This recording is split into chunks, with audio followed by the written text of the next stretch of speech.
Hello বন্ধুরা, আমাদের আজকের গল্পটি পাঠ। বহুকাল আগে কোনো এক শহরে ভানু নামে এক মুচি বাস করত। সে সারা শহরে খুব ভালো জুতা বানিয়েছে। আশেপাশের অন্যান্য শহরেও তার তৈরি জুতার ব্যাপক চাহিদা ছিল। তবে তার একটি বদ অভ্যাস ছিল যে তিনি মোটেও সময়নিষ্ঠ ছিলেন না। তিনি খুব অলস ছিলেন এবং সবসময় দেরিতে গ্রাহকদের কাছে জুতা সরবরাহ করতেন। একদিন সেই শহরের বিচারক তাকে পায়ের মাপ অনুযায়ী জুতা বানাতে বললেন।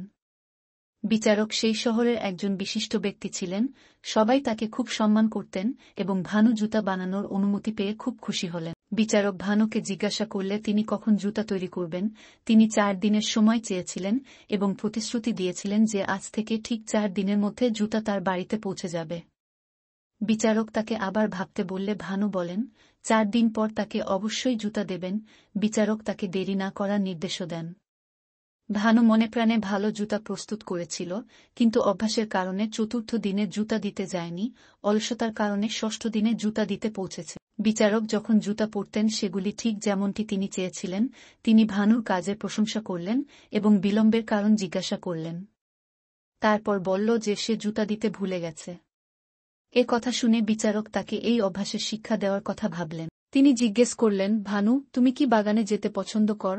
তখন ভানু বলল, হ্যাঁ, সেখানে আমার খুব ফ্রেশ লাগছে। এ কথা শুনে বিচারক তাকে তার বাগান ঘুরে দেখার প্রস্তাব দেন। এত বড় লোক তাকে তার বাগান দেখাবে শুনে ভানু খুশি হল।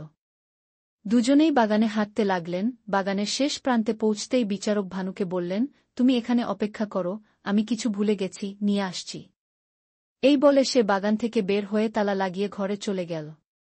ভানু অনেকক্ষণ অপেক্ষা করে তারপর বাগানের গেট তালা দেওয়া দেখে ভয় পেয়ে গেল। কেউ তার কণ্ঠস্বর শুনতে পেল না এবং বাগানের দেয়াল এত উঁচু যে সে সেগুলো অতিক্রম করতে পারল না। রাত 1:00টার দিকে বিচারক তার ভৃত্যদের বললেন, মনে হচ্ছে বাগানে চোর ঢুকেছে। সবাই টর্চ ও লাঠি নিয়ে চলে গেল। বাগানের দরজা খুলতেই ভানু ছুটে এল।